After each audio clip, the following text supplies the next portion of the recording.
Kusenjalo izakhamuzi zase Sherwood eThekwini zithi ziyakwamukela ukususwa kwabokufika baseMalawi endaweni njengoba beshiye kugcwele imfucuza futhi nepaki lingekho esimweni esihle. There's a sense of relief that there are no more foreigners standing around in the park, but there's a huge mess which is going to take some time to clean up, and I think the residents will be more satisfied when the mess has been removed as well.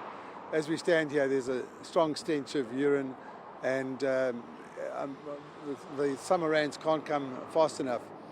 Izakhamuzi zifuna le ndawo ibiyelwe ukuze abokufika bangaphinde balubhade lapha kulandela izidubedube zangesonto eledlule. The community over the last 2 weeks have been traumatized in terms of what has been happening over here.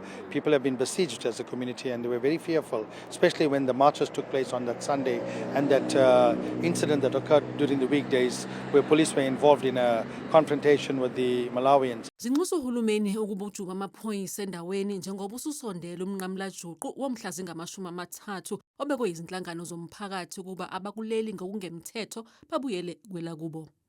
I think going forward, we think that the municipality, which this is their ground, needs to take the necessary precautions in terms of securing these premises. I think the South African police services need to keep somebody posted here at all times. I think it will take out about 2 weeks after this June 30th deadline comes and goes.